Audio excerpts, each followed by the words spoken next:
നമ്മൾ ഇന്ന് വെക്കാൻ പോകുന്ന ഒരു നാടൻ ഫിഷ് കറിയാണ്. ആദ്യം ചട്ടി അടുപ്പേത് വെക്കുക. അതിനകത്ത് ഇട്ടേക്കുന്നത് നമ്മൾ ഉലുവ ഇട്ടിട്ടുണ്ടായിരുന്നു. പൊട്ടിച്ചതിന് ശേഷം കടുക് ഇട്ടു. പിന്നെ തക്കാളിക്ക് മുമ്പായിട്ട് നമ്മൾ ഉള്ളി, ചെറിയുള്ളി ഇട്ടിട്ടുണ്ടായിരുന്നു. പിന്നെ ഇഞ്ചി വെളുത്തുള്ളിയുടെ പേസ്റ്റാണ് ഇട്ടിരിക്കുന്നത്. അത് അരച്ചാണ് ചേർത്തിരിക്കുന്നത് ചെറിയുള്ളി. എന്നിട്ട് അതിനകത്ത് കുറച്ചിങ്ങനെ വഴറ്റി വന്നപ്പോൾ നമ്മൾ കുറച്ച് തക്കാളി ഇട്ടിട്ടുണ്ടായിരുന്നു. കുറച്ചിങ്ങനെ വഴണ്ടി വന്നപ്പോൾ ഇത് വെളിച്ചെണ്ണയ്ക്കകത്താണ് ഫുള്ള് ചെയ്യുന്നത്. പിന്നെ നമ്മൾ അത് കഴിഞ്ഞിട്ട് തക്കാളി ഇട്ട് ഇങ്ങനെ വഴറ്റി എടുത്തിട്ട് സിമ്പിളായിട്ടുള്ളൊരു മീൻ കറി എല്ലാവർക്കും വെക്കാം. പിന്നെ പച്ചമുളക് ഇട്ടിട്ടുണ്ടായിരുന്നു. പിന്നെ അതിനകത്ത് നമ്മളിടാൻ പോകുന്നത് ഇനിയും പച്ചമുളക് ഇട്ടിട്ടുണ്ട്. പിന്നെ അതിനകത്ത് പുളി ഇട്ടിട്ടുണ്ടായിരുന്നു.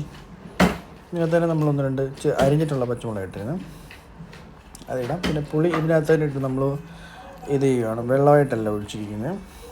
ഇതൊരു വെറൈറ്റി രീതിയിലാണ് ഉണ്ടാക്കണം. പിന്നെ വഴറ്റി നല്ല രീതിയിൽ അതിൻ്റെ പച്ചമുളക് ഇട്ടിട്ട് ഇങ്ങനെ വഴറ്റി നല്ല രീതിയിൽ അത് ഇങ്ങനെ എണ്ണയൊക്കെ തെളിഞ്ഞിങ്ങനെ വരണം. അപ്പോൾ ഇങ്ങനെ എണ്ണയൊക്കെ ഇങ്ങനെ തെളിഞ്ഞ് വന്നുകൊണ്ടിരിക്കുകയാണ്.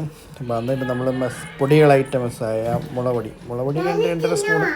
ഇത് 1 കിലോ ഉള്ള ഒരു മീനാണ്. അപ്പം 2-2.5 സ്പൂണ് 3 സ്പൂൺ വരെയൊക്കെ ഇടാം. മല്ലിപ്പൊടി യൂസ് ചെയ്യുന്നില്ല.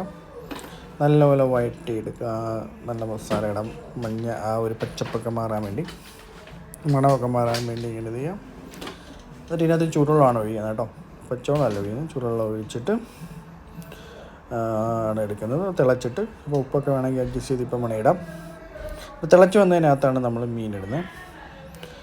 ഇങ്ങനെ ഒന്ന് ഇങ്ങനെ ഇതായിട്ട് നല്ല രീതിയിൽ അതിനകത്താണ് ടേസ്റ്റ് ഇത് ചെയ്യുന്നത്. ഉപ്പ് ഇട്ട് കൊടുത്തിരിക്കുകയാണ്. അപ്പം വെള്ളം കൂടെ ഒഴിക്കുമ്പോൾ കറക്റ്റ് അളവ് കിട്ടും. അപ്പം ആ ഉപ്പ് ഇട്ടു. എന്നിട്ട് നമ്മൾ ചൂടുവെള്ളം കെറ്റിലിനകത്ത് തിളപ്പിച്ചിട്ട് ചൂടുവെള്ളം ഒഴിച്ചിട്ട് ഇത് ചെയ്ത് തിളച്ച് വരുമ്പോൾ അതിനകത്തൊരു ഫിഷ് ഇടുക. എന്നിട്ട് അതിൻ്റെ മുകളിൽ കറിവേപ്പില കുറച്ച് പച്ചവെള്ളത്തിന് ഒഴിക്കുക. അപ്പം നമ്മുടെ മീൻ പച്ചവെള്ളം ഒഴിച്ചില്ലെങ്കിലും കുഴപ്പമില്ല. ഓൾറെഡി നമ്മൾ പച്ചവെള്ളം വെച്ചെണ്ണയ്ക്കകത്താണ് ചെയ്യുന്നത്. അപ്പം ഏകദേശം ഇതായി. പിന്നെ നമ്മുടെ മീനൊന്ന് തിളച്ച് വരണം. അതിനകത്ത് കിടന്ന് ചെറിയ ചൂടിലൊന്ന് തിളച്ച് വരുമ്പോൾ നല്ല സൂപ്പർ ഫിഷ് കറി നാടൻ രീതിയിലുള്ള റെഡി.